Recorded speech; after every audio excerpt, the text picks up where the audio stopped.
This is definitely some form of automotive history. I don't know exactly what you would call this, but it's reuniting a lost car, what some called a stolen car, with its original documents. That is wild. That is the original MSO. We did something really good here for the lost Vector W8 twin turbo.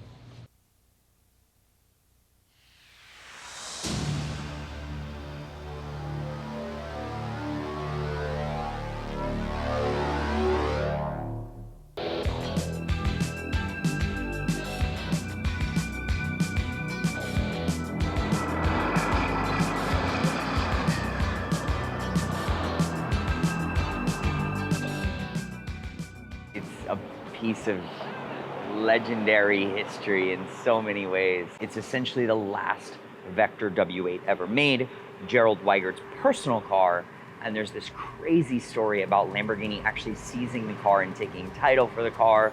The car has been lost for probably 30 years, it hasn't been seen, and now it's sitting with us in Miami.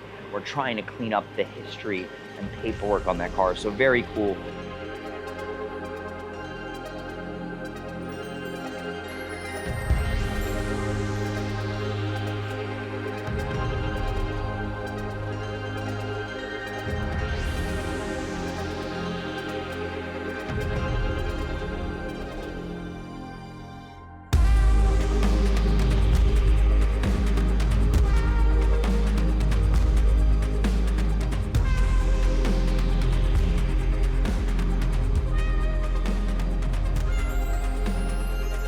Sir, how are you? Good. Real quick, did we ever get a number for Jay Hall? No, but I did speak with him via Facebook Messenger audio, so we can call him at any time. Oh, all right, so let me get to the office. We'll call him, and then we'll go from there. I love this car, I'm not gonna lie. And super actually important, I am going to make a better example. I actually felt really bad when people were commenting on me setting a terrible example for not wearing my seatbelt. That was very, very immature of me. You guys are 100% right. I have 2 young boys. I gotta set a better example, so we're gonna start doing that.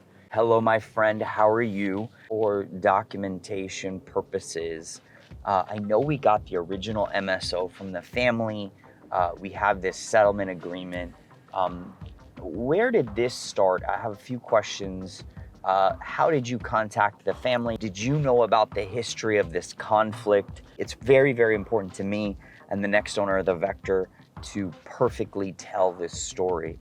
So if you could maybe write something up, an affidavit, send me a message, whatever it takes, even a voice message of the history of how you found the car, what you discovered in paperwork, and then what we discovered today and what you actually purchased and settled with the family. So that is the gentleman that purchased this Vector out of Europe.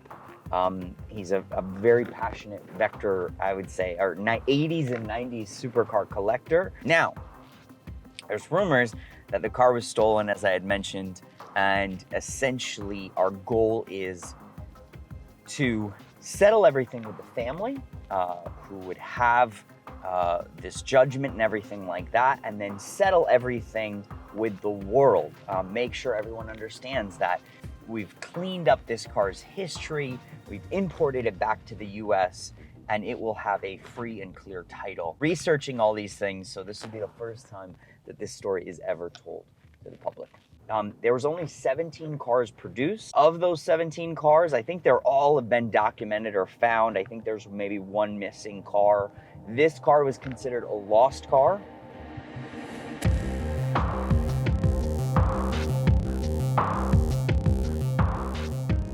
It is probably the best Vector example that still exists today. It's original paint, original tires, original interior, so it's been preserved incredibly well. Also, what's very cool about this story is that when the car was seized by Lamborghini during their dispute, it was actually titled to Automobili Lamborghini. which is completely insane if you think about it. It's surreal to think that Lamborghini owned a Vector for many, many years. But yeah, that's part of this process, is documenting this, making phone calls. We're gonna have to do a safety inspection. We're gonna have to get it serviced. It's been sitting for a long time and sort of ready for its next caretaker. Totally new for me. I haven't dived into the world of Vectors yet, but this is pretty exciting.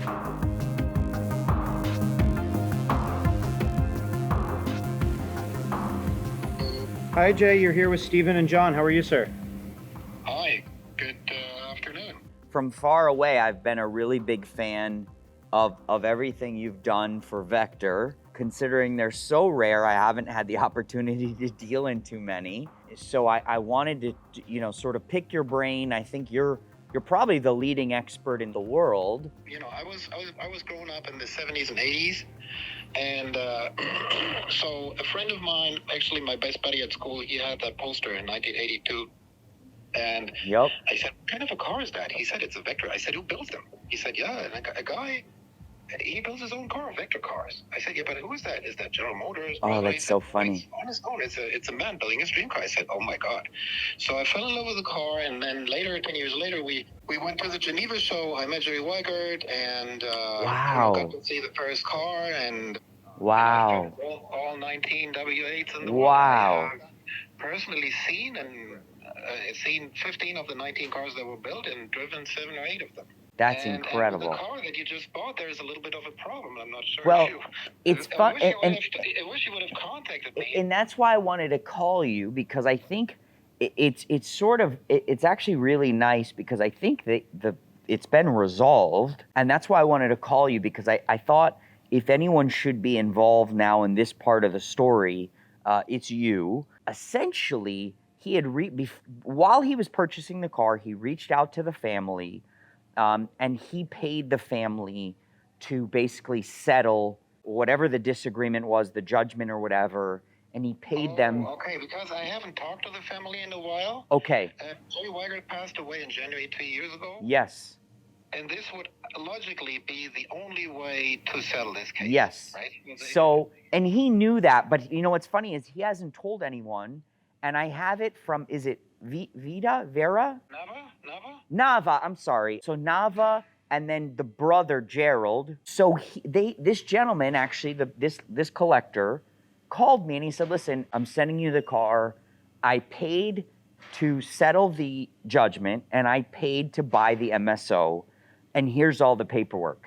And I said, wait. So you did what I had planned with Jerry for all those years. Jerry said, no, that car needs to go back to me. Because the car had been in hiding in Florida. I'm not sure if you know the full story. No, I don't. And that's why I wanted to call you, because I don't know the full story. And I wanted to make sure, before we tell anyone the story, one, I wanted to get you involved. I wanted to have you part of the story. And I also wanted to thank you, because listen, I keep track of where almost every Lamborghini is, or whatever I can do. Yeah, that's so what I have done with the Vectors. I know. You've done such an incredible job, and people like you need to be celebrated. Thousands and thousands of hours over the years. Jerry was kicked out of the company, right?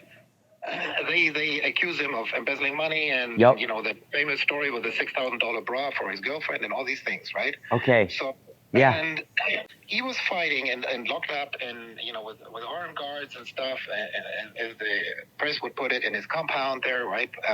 He said, it's my company, but they offered him a job as a consultant designer, but the business side would be covered by the investors, which were brought in by someone who's probably also part of the weird story of this number 17 car. He passed away 2 years ago. Bob Brainer.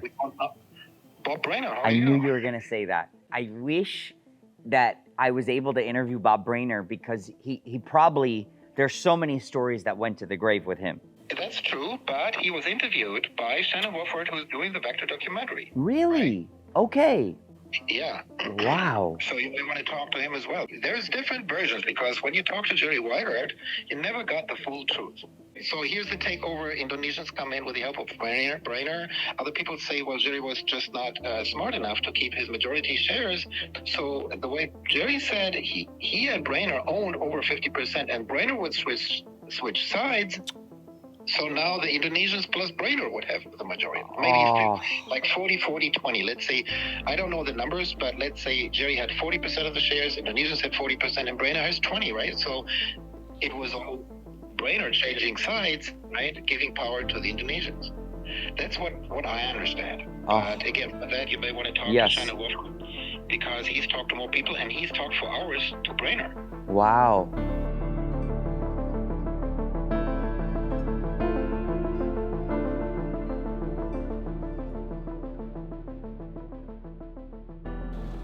So, Really? Yeah, so this is all designed. So this was already painted like this, like that, and then he had an art director come in and design it, and then they smashed it based on according to the model. Yeah. Yep. So that was planned on how he wanted it to look. Exactly. And then what happened was They couldn't figure out how to smash it that way. Yeah.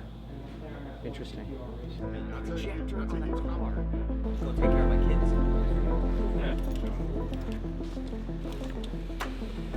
Oh wow, that is that an alarm because things are open? This is the display changer right here. They move select the gears, you just pull up on it, up and then backwards. Up, there you go. Yeah. That's it? Yeah. That's it. And that's what? The first click is nothing, and then the second click is reverse. Yep, now you're in reverse, then go back one more. Yeah. Go That's back neutral, one more. and that's grab. Keep going, and then you're neutral. One thing we do need to adjust is this. Every time we open and close the door, this gets hit. And then sometimes one of the headlights will get stuck down. But other than that, it fires up. You give it a little bit of pedal when you start it. Radio doesn't work. The screen is actually beautiful.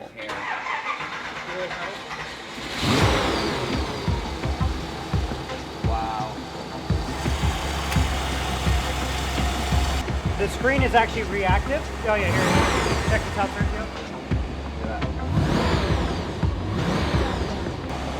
Way ahead of its time. It's surprisingly well built. This is special.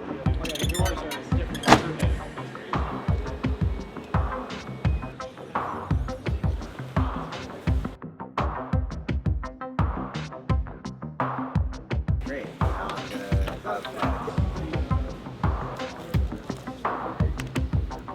Timeline here. So, this is where the story starts. So, I think there's a lot of terrible rumors about Gerald Weigert and the Vector Corporation. So what we're trying to do now is we're trying to basically fix the history of this car. We spoke to Jay Hull, who I consider one of the great sort of historical experts for Vectors. And we're gonna fill this in that Vector was sold to, and we're gonna confirm this, but I'm gonna put this here, Lamborghini. Vector was sold to the same group that owned Lamborghini, known as Megatech.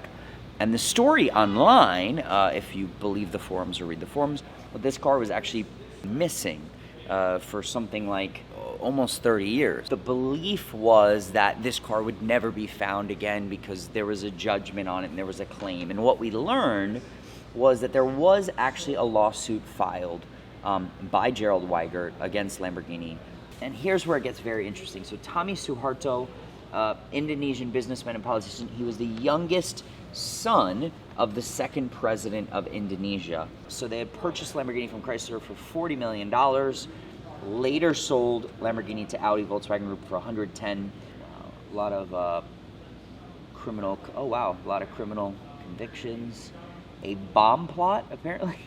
We'll look into this, and a lot of Rolls-Royce bribery plot. A lot here, a lot to digest. I didn't even realize it went this deep or dark. Wow, it is like scandal after scandal after scandal. He could not help himself, could he? Lamborghini had inherited some of these problems, obviously, from this period of time when Lamborghini was owned by Megatech. And there was something that happened, and we're gonna try to research this as part of this car's history. Basically, it's said that Gerald Weigert locked himself in his warehouse. Indonesians who owned Lamborghini came and seized cars and seized assets, and there was this massive fight. This car was lost in that fight. I think you could say it's been in hiding, or it's just been lost for that many years in Europe. And then this last owner decided that he wanted to save this car. And that's where this story gets so cool, is that at some point in 2022, he makes contact with the family. Now, Gerald Weigert passed in 2021, and in 2022, he makes contact with the Weigert family, and it appears in documents that he signs an agreement with the son and the daughter to basically purchase the MSO, purchase this legal, judgment, whatever you would consider this, and settle all claims against this car. So the family still had, it was Gerald Weigert's personal Vector, so they still had the MSO, and essentially they would settle. So he buys the car in Europe. He creates an agreement with the Weigert family, and really to honor the dream of Gerald Weigert.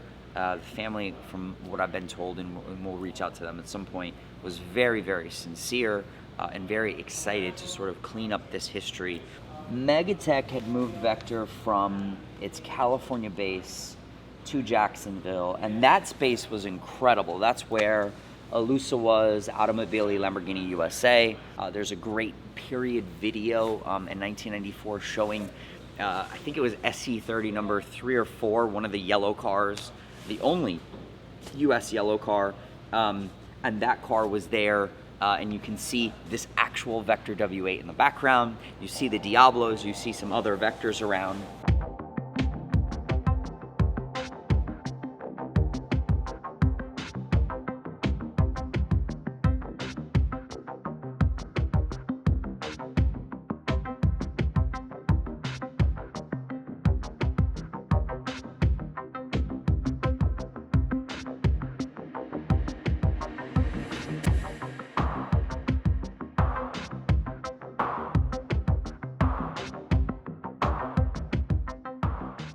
And then here, this is really interesting to see. This is an orange, I believe it was on blue, Diablo VT. I have not seen this car again. Orange wheel centers. It had race belts.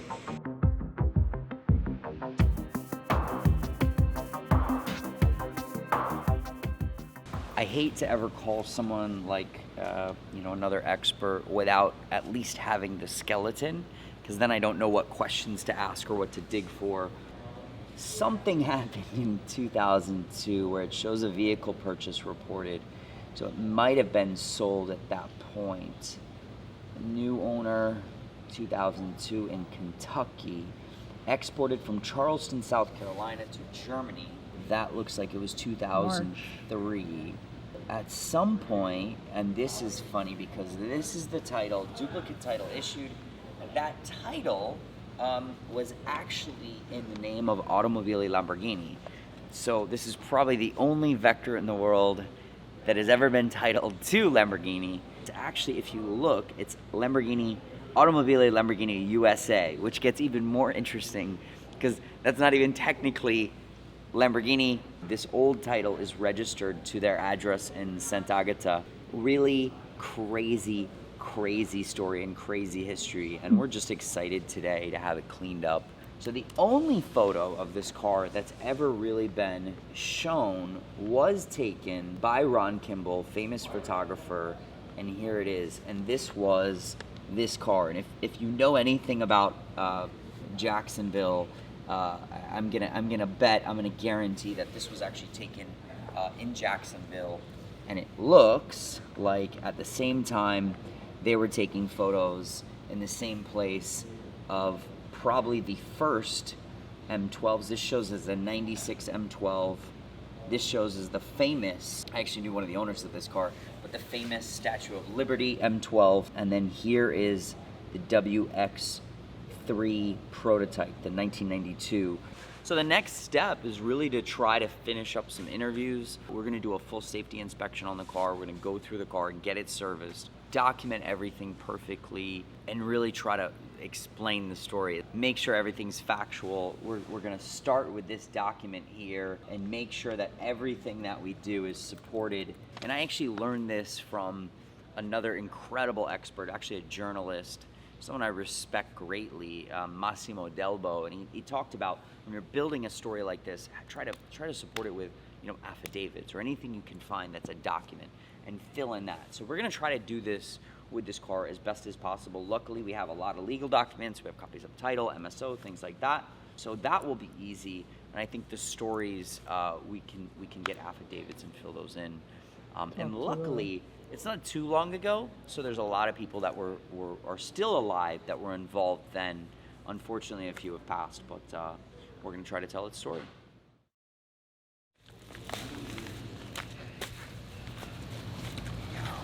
And look at this, boys and girls. Wow. Look at that. That is wild. That is the original MSO. We did something really good here for the lost Vector W8 twin turbo. Officially official. It's moments like this, I think, a huge thank you to the Weigert family. I think it's a beautiful story. Huge thank you to Emmerich. Again, a beautiful, beautiful story. Probably a lot of wrongs and a lot of things that had happened. And today, this piece of history will live once again.